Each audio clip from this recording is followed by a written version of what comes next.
Welcome to my channel set tax சேனலுக்கு உங்களை அன்புடன் வரவேற்கிறேன். இன்றைய வீடியோ ரொம்பவே ஒரு அட்டகாசமான இன்ட்ரெஸ்டிங்கான சூப்பரான ஐ ஓப்பனர் வீடியோ ஃப்ரெண்ட்ஸ். நம்மளோட சப்ஸ்கிரைபர் ஒருத்தர் மிகப்பெரிய லெட்ரு எழுதியிருந்தார். அந்த லெட்ரு படிக்கிறப்பே எனக்கு செம்மையான ஒரு இன்ஸ்பிரேஷன். ஸோ நம்ம சேனலில் இவ்வளோ நாள் வீடியோ போட்டுட்டு வரோம் அப்படிங்கிறதுக்கான ஒரு மன நிம்மதியாக இருந்துச்சு. நம்ம சப்ஸ்கிரைபர் ஒருத்தர் நம்ம சேனலை பார்க்குறதுக்கு முன்னாடி அவரோட மாத செலவுக்கே கடன் வாங்குகிற நிலமை. மாதம் பார்த்திங்கன்னா சம்பளம் கரைஞ்சி கடன் வாங்கி அப்படி இருந்த நிலை நம்ம சேனலை பார்த்ததுக்கப்புறம் மாதம் 10,000 ரூபா சேமிக்கிறாராம். சொல்லி வச்ச மாதிரி 10,000 ரூபா சொலையாக சேமிக்கிறாரு. ஸோ அப்படி நம்ம செட் டாக்ஸ் சேனலை பார்க்குறதுக்கு முன்னாடி அவரோட நிலைமை ஏன் அப்படி இருந்துச்சு, செட் டாக்ஸ் சேனலில் பார்த்ததுக்கப்புறம் அவர் என்னவெல்லாம் செஞ்சு 10,000 ரூபா சேமிக்க ஆரம்பித்தார் மாதம் அப்படிங்கிறத இந்த வீடியோவில் தெளிவாக பார்க்கலாம். நான் லெட்டரை டிஸ்கிரைப் பண்ணியிருக்கேன், வாசிக்கலை. வாங்க இப்போ நம்ம வீடியோக்குள்ளே போகலாம். நம்ம சப்ஸ்கிரைபர் அவர் பார்த்திங்கன்னா அவர் மனைவி ஒரு பிள்ளை. அவரோட மாத வருமானம் பார்த்திங்கன்னா 25,000 ரூபா. அந்த 25,000 ரூபா தான் அவரோட மாத வருமானம். அவரோட மனைவி வேலைக்கு போகலை. இவரோட நிலைமை என்னென்னா, மாதம் 25,000 ரூபா செம்மையாக சம்பாரிச்சிட்டு வந்துடுவார். வந்தால் 10 தேதிக்குள்ளே முழு சம்பளமும் காலி ஆகிடுமா.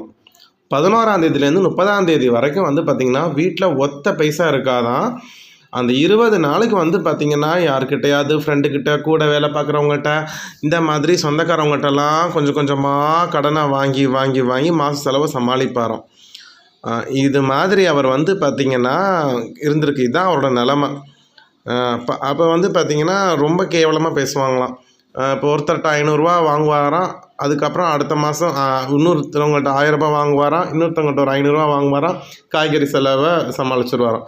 இப்படியே தான் அடுத்த 20 நாள் ஓடுமா. ஒவ்வொரு மாதமும் பார்த்திங்கன்னா 3,000 ரூபா 4,000 ரூபா கடனாக இருக்குமா. திரும்பி அடுத்த மாதம் சம்பளம் வந்தோன்னா அந்த கடனை அடைக்க வேண்டியது. மறுபடி இப்போ 25,000த்தில் 21 தான் இருக்கும். மறுபடியும் பார்த்திங்கன்னா அடுத்த மாதத்தை பார்த்திங்கன்னா 10 தேதிக்குள்ளே காலி ஆகிடுமா. இதே ஒரு சர்க்குலராக சைக்கிள் மாதிரி வந்துக்கிட்டே இருந்திருக்கு. என்ன பண்ணுறதுனே அவருக்கு தெரியல. ஆனால் அந்த 10 தேதிக்குள்ளே பார்த்திங்கன்னா ஏன் பணம் காலி ஆகுது அப்படிங்கிற அந்த அவேர்னஸே அவருக்கு இல்லையா.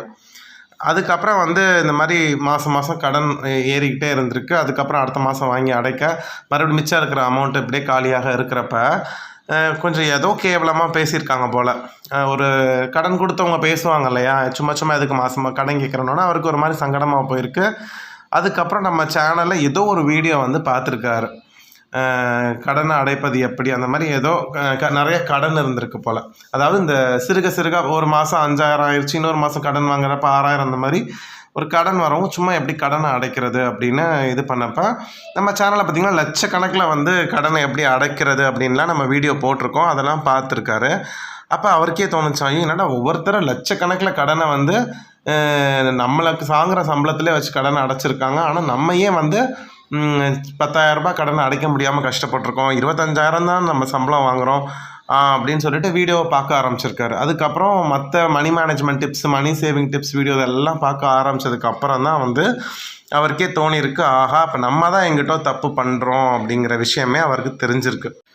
அதுக்கப்புறம் அவர் என்ன பண்ணியிருக்காரு, மணி சேவிங் டிப்ஸ் வீடியோ என்னென்ன இருக்குது அது ஃபுல்லாக அந்த பிளேலிஸ்ட்டை பார்த்துருக்காரு. கடனை எப்படி அடைக்கிறது, மணி மேனேஜ்மெண்ட் டிப்ஸ், எப்படி மணி மேனேஜ் பண்ணுறது, எப்படி பட்ஜெட்டுக்குள்ளே குடும்பத்தை நடத்துறது, இந்த மாதிரி வீடியோவெல்லாம் பார்க்கவும் தான் பட்ஜெட்டிங்னு ஒரு விஷயம் இருக்குது. ஒரு சம்பளம் வாங்கினா இப்படி தான் பட்ஜெட் போடணும். அதுக்கப்புறம் தான் கொஞ்சம் அமௌண்ட்டை சேர்க்கணும், கொஞ்சம் அமௌண்ட்டை செலவு பண்ணணும் அப்படிங்கிற விஷயமே தெரிய வந்திருக்கு. ஸோ அதுக்கப்புறம் இவர் என்ன பண்ணியிருக்காரு, ஓகே நம்ம என்னென்ன ஃபினான்ஷியல் மிஸ்டேக் பண்ணோம் அப்படிங்கிறத உட்காந்து ஆராய ஆரம்பிச்சிருக்காங்க. ஸோ இவ்வளோ நாள் அவங்க லைஃப்பில் என்னென்னலாம் தப்பு பண்ணியிருக்கோம், ஏன் 25,000 பத்தலை அப்படிங்கிற ரியலைசேஷன் அன்றைக்கி ஹஸ்பண்ட் ஒய்ஃபாக அவங்க உட்காந்து இந்த வீடியோ பாரு இப்படி சொல்லியிருக்கிறாங்க, இப்படி தான் நிறைய பேர் ஃபேமிலி ரன் பண்ணுறாங்க அப்படிங்கிறதெல்லாம் பார்த்துருக்காங்க. கிட்டத்தட்ட ஒரு 2-3 வாரத்தில் பார்த்திங்கன்னா நம்ம சேனலில் இருக்கக்கூடிய எல்லா வீடியோஸையுமே பார்த்துட்டாங்களாம். அதுக்கப்புறம் அவங்க உட்காந்து நம்ம என்னென்னத்தெல்லாம் தப்பு பண்ணியிருக்கோம், என்னென்னலாம் செலவு பண்ணுறோம். அப்போ நான் ஒரு இதெல்லாம் சொல்லியிருக்கேன், நீங்கள் என்னென்ன செலவு பண்ணுறீங்கன்னு தெரிஞ்சாதான் நீங்கள் வந்து அடுத்த விஷயத்துக்கு அடுத்த கட்டத்துக்கே நீங்கள் போக முடியும். எது ஆடம்பர செலவு, எது அவசிய செலவு அப்படின்லாம் நான் சொல்லியிருக்கேன். ஸோ அந்த மாதிரி வீடியோஸ்லாம் அவங்க பார்த்துட்டு என்ன பண்ணியிருக்காங்க, நம்ம என்னென்னலாம் தப்பு பண்ணுறோம், தேவையில்லாத செலவு பண்ணுறோம், வாண்ட் என்னென்ன, நீட் என்னென்ன அப்படிங்கிறதெல்லாமே நான் லிஸ்ட் அவுட் பண்ணி வீடியோலாம் போட்டிருக்கேன். அதெல்லாம் பார்த்துருக்காங்க. அதுக்கப்புறம் தான் அவங்க ரியலைஸ் பண்ண ஆரம்பிச்சிருக்காங்க அவங்க பண்ணின தப்பு என்னென்னு. இவங்க 25,000 சம்பளம் வாங்கி ஏன் 10ஆம் தேதிக்குள்ளே காலி ஆகுதுன்னா, வாரம் சினிமாவுக்கு போவாங்களாம். கொஞ்சம் என்டர்டெயின்மெண்ட் வேணும்னு சொல்லிட்டு வாரம் சினிமாவுக்கு போயிருப்பாங்க. வாரம் ஹோட்டல் எப்பப்பெல்லாம் சினிமா போகிறாங்களோ வரப்போ ஹோட்டலில் சாப்பிட்டுட்டு வந்திருக்குறாங்க. சில சமயம் வந்து பார்த்திங்கன்னா இவங்க இருக்கிற இடம் வந்து ரொம்ப தள்ளி, சினிமா தேட்டர் தள்ளி போல் வீட்டிலேருந்து. ஸோ அதனால் வண்டியில் போனால் வந்து அவங்க குழந்தை தூங்கிடுறான் அப்படின்னு சொல்லிட்டு வேறு என்ன பண்ணியிருக்காரு, வாரம் ஆட்டோலேயே போகலான்னு சொல்லிட்டு ஆட்டோவில் போக ஆரம்பிச்சிருக்காரு. அதுக்கப்புறம் வந்து பார்த்திங்கன்னா மளிகை சாமான் எடுத்துக்கிட்டால் அவங்க கண்ணில் படுறதெல்லாம் வாங்குவாங்களாம் லிஸ்ட்டே போடாமல். அளவுக்கு அதிகமான மளிகை சாமானை வாங்குறது, அது அப்படியே கெட்டு போய் கீழே கொட்டுவாங்களாம். தேவையில்லாத மளிகை பொருள் எதெல்லாம் தேவையே இல்லாமல் இருக்குமோ அதெல்லாம் வாங்கி வச்சுருப்பாங்களாம். சும்மா கண்ணில் படுறத வாங்கியிருக்காங்க. அதுக்கப்புறம் வந்து பார்த்திங்கன்னா முக்கியமாக இவங்க சொன்ன விஷயம், தேவையில்லாத ஷாப்பிங் பண்ணுவாங்களாம். மாதத்தில் ஒரு தடையாவது ஒரு ட்ரெஸ் எடுத்து கொடுங்க, அவங்க ஒய்ஃபுக்கு ட்ரெஸ் எடுத்து கொடுக்குறது, இல்லை இவர் ட்ரெஸ் எடுத்துக்கிறது, பையனுக்கு ட்ரெஸ் எடுக்கிறது, இந்த மாதிரி பண்ணியிருக்காரு. பையனை வந்து எப்போ வெளியில் கூட்டிகிட்டு போனாலும் அவனுக்கு ஏதாவது ஒரு திங்ஸ் வாங்கி கொடுத்துட்டு தான் கூட்டிகிட்டு வர்றது. நான் தான் சம்பாதிக்கிறேன்ல, 25,000 சம்பாதிக்கிறேன், நான் இது கூட பண்ணக்கூடாதா அப்படிங்கிறது. அதுக்கப்புறம் வந்து பார்த்திங்கன்னா தேவையற்ற சப்ஸ்கிரிப்ஷன், அதாவது என்னென்னா இவங்க வந்து அந்த நெட்ஃப்ளிக்ஸு அதெல்லாமே இது பண்ணியிருப்பாங்க, ஆனால் பார்க்குறதுக்கு நேரமே இருக்காதான். அதுக்கு மாதம் இதாகுமா. ஜிம்முக்கு அப்ளை பண்ணியிருப்பாரா, மாதத்துக்கு 2 தடவை தான் போவாராம். இந்த மாதிரி தேவையில்லாத சப்ஸ்கிரிப்ஷன் பார்த்திங்கன்னா மொபைல்லையும் நெட்ஃப்ளிக்ஸ் வச்சுருப்பாங்களாம், அவங்களோட ஸ்மார்ட் டிவிலையும் ஒய்ஃபோட செல்லுலேருந்து அந்த அக்கௌண்ட்லேருந்து கனெக்ட் பண்ணி அதுலேயும் நெட்ஃப்ளிக்ஸ் வச்சுருப்பாங்களாம். இந்த மாதிரி எப்படி போகுது, ஏன் போகுதுன்னே தெரியாமல் இவ்வளோ செலவுகளை பண்ணியிருக்கிறாங்க.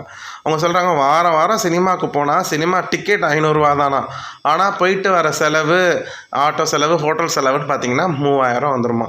அப்போ பாருங்கள், 3000னா இதிலே 12,000 போயிடுச்சே, பாதி சம்பளம் காலி ஆகிடும். இத்தனைக்கு இவங்க இருக்கிற வீடு சொந்த வீடாம் பார்த்துக்கோங்க, ரெண்ட் இல்லை.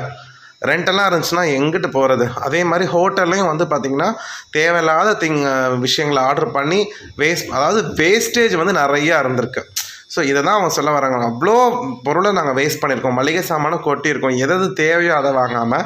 ஸோ இதெல்லாமே நாங்கள் பண்ண மிஸ்டேக்கு அப்படின்னு சொல்லிட்டு என்ன பண்ணியிருக்கிறாங்க, அவங்களோட மிஸ்டேக் எல்லாமே தெரிஞ்சு ரியலைஸ் பண்ண ஆரம்பிச்சிருக்காங்க. அப்போ ஹஸ்பண்ட் ஒய்ஃபாக டிஸ்கஸ் பண்ணியிருக்கிறாங்க. ஏன்னா அடுத்து குழந்தைய ஸ்கூலில் சேர்க்கணும், அதுக்கப்புறம் கண்டிப்பாக வந்து பணம் தேவைப்படும் அப்படின்னு சொல்லிட்டு இவங்க என்ன பண்ணியிருக்கிறாங்க, சரி இனிமேல் நம்ம சேர்க்க ஆரம்பிக்கலாம், பிளான் பண்ணலான்ட்டு நம்மளோட பட்ஜெட் சீரீஸ் இருக்கக்கூடிய அந்த பட்ஜெட் பிளேலிஸ்ட்டை எடுத்து பட்ஜெட் எப்படி போடுறதுன்னெலாம் பார்த்து ஃபுல் அண்ட் ஃபுல் வந்து ஒரு ஐடியாவுக்கு வந்திருக்கிறாங்க. அதுக்கப்புறம் இவர் என்ன பண்ணியிருக்கிறாரு, ஃபர்ஸ்ட் ஆஃப் ஆல் 25,000 ரூபா அந்த மாதம் சம்பளம் வாங்கி அவங்க பட்ஜெட் போட்டு ஃபேமிலி ரன் பண்ணுறாங்க. 13,000 ரூபாய்க்கு பட்ஜெட் போடுறாங்க. சேவிங்ஸ் அக்கௌண்ட்டில் ஒரு 2,000 ரூபாயை வச்சுக்கிறாங்க.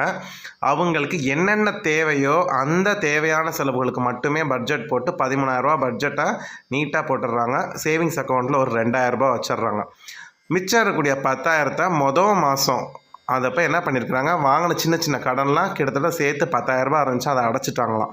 2வது மாதம் அதே மாதிரி பட்ஜெட் 13,000 ரூபா போடுறாங்க பட்ஜெட்டு, சேவிங்ஸ் அக்கௌண்ட்டில் 2,000 ரூபா போடுறாங்க. அவங்க சம்பளம் வந்த உடனே ஒரு ஆர்டி அக்கௌண்ட்டில் அந்த அமௌண்ட் ஆட்டோ டெபிட் ஆகிற மாதிரி என்ன செஞ்சுருக்கிறாங்க, செட் பண்ணி வச்சுருக்குறாங்க. ஸோ இவங்களுக்கு கரெக்டாக 31ஆம் தேதி சம்பளம் வந்துடுமா. சம்பளம் வந்த கையோடு வந்து பார்த்திங்கன்னா ஆட்டோ டெபிட் ஆகிடுமா. ஸோ 31st வந்து ஆட்டோ டெபிட் ஆகிற மாதிரி சம்பளம் விழுந்த உடனே 10,000 ரூபாய் அந்த ஆர்டிக்கு போகிற மாதிரி செட் பண்ணியிருக்காங்க. போக மிச்சம் 15,000 இருக்கும். அந்த 15,000 எடுத்து 13,000 ரூபாய்க்கு பட்ஜெட்டு, 2,000 ரூபா வந்து பார்த்திங்கன்னா சேவிங்ஸ் அக்கௌண்ட்டில் போட்டு வச்சுருவாங்களாம். இந்த 13,000 ரூபா பட்ஜெட்டில் மட்டும்தான் ஃபேமிலி ரன் பண்ணுவாங்களாம். இவங்களுக்கு ரெண்ட்டு கிடையாது. ஸோ கிராசரிக்கு இவ்வளவு, கேபிளுக்கு என்னென்ன, எல்லா தேவையில்லாத சப்ஸ்கிரிப்ஷன் எல்லாத்தையும் தூக்கி எறிஞ்சிட்டு எது தேவையோ அதை மட்டும் சேர்க்க ஆரம்பிச்சிருக்காங்களாம். ஸோ அதுக்கு மட்டும் செலவு பண்ண ஆரம்பிச்சிருக்கிறாங்க. நான் தான் வந்து ஒரு வீடியோவில் சொல்லியிருக்கேன், உங்களால் சேமிக்க முடியலன்னா ஒரு கமிட்மெண்ட்டுக்குள்ள நீங்களே சிக்கிடுங்கன்னு. அதை ஃபாலோ பண்ணிட்டு தான் அவர் ஆட்டோ டெபிட் ஆர்டி வந்து க்ரியேட் பண்ணியிருக்கிறார். இப்போ வந்து பார்த்திங்கன்னா இதெல்லாம் அவர் ஃபாலோ பண்ணி கிட்டத்தட்ட 1.5 வருஷம் ஆச்சான். ஸோ ஃபஸ்ட்டு ஒரு வருஷத்தில் 1,20,000 ரூபா ஆர்டி ப்ளஸ் அதோட வட்டி எடுத்து வச்சுட்டு திரும்பி அடுத்த வருஷத்துக்கு அடுத்த ஆர்டி போட்டாராம். இந்த 1,20,000 ரூபா ப்ளஸ் அந்த வட்டி என்ன பண்ணியிருக்கிறாரு, பையனோட படிப்புக்காக ஒரு ஃபிக்ஸரில் போட்டிருக்காரு. அடுத்த 2 வருஷத்தில் அவன் வந்து என்ன செஞ்சிருவான்னா கேஜி படிக்க ஆரம்பிச்சிருவான். முடிச்சிருவான். ஸோ நல்ல ஸ்கூலில் படிக்கணும்னு ஃபிக்ஸட் போட்டிருக்காரு. ஸோ இப்போ அழகாக எனக்கு 13,000 நான் ரொம்ப அந்த 13,000 நான் ஃபேமிலி ரன் பண்ணி மிச்ச காசே எடுக்கிறேன். எனக்கு ரொம்பவே வந்து யூஸ்ஃபுல்லாக இருந்துச்சு உங்கள் சேனல். ஒவ்வொரு மாதமும் நீங்கள் எப்படி பட்ஜெட் போடுறீங்க அப்படிங்கிறதெல்லாம் பார்ப்போம். ஸோ அப்போ வந்து இவ்வளோ நாள் ஆடம்பர செலவு நாங்கள் தான் பண்ணியிருக்கோங்கிற ரியலைசேஷனுக்கு வந்துட்டோம். இப்போ பாருங்கள் 13,000 எங்களுக்கு வந்து அவ்வளோ சந்தோஷமாக இருக்கும், பணமும் சேமிக்க முடியுது அப்படின்னு சொல்கிறாரு. ரொம்ப பெரிய லெட்டராக எழுதியிருந்தார். ஆனால் எனக்கு அந்த லெட்டரை படித்து பார்த்தோன்னா எனக்கு அவ்வளோ லெட்டர் மீன்ஸ் இமெயில் சொல்கிறேன். இந்த இமெயிலை படித்து பார்த்தோன்னா சரியான எனக்கு ஒரு ஹாப்பியாகோ. இப்போ நம்ம வந்து ஒவ்வொரு நாளும் வந்து ஒரு வீடியோவை நம்ம போடுறது வந்து யாரோ ஒருத்தருக்கு யூஸ்ஃபுல்லாக இருக்குது, ஒருத்தரோட லைஃப் மாறுது அப்படின்னு நினைக்கிறப்ப ரொம்பவே ஹாப்பியாக இருக்குது. ஸோ இந்த வீடியோ பற்றி நீங்கள் என்ன நினைக்கிறீங்கன்னு மறக்காமல் கமெண்ட் பாக்ஸில் சொல்லுங்கள். ஒவ்வொருத்தரும் பார்க்குற எல்லாரும் லைக் பண்ணுங்கள் ஃப்ரெண்ட்ஸ். இந்த வீடியோவை நான் இதோட இங்கே முடிச்சுக்கிறேன். இந்த வீடியோ பிடிச்சிருந்துச்சுன்னா உங்கள் ஃப்ரெண்ட்ஸ்க்கு ஷேர் பண்ணுங்கள். அடுத்த வீடியோவில் உங்களை பார்க்குறேன். Bye friends.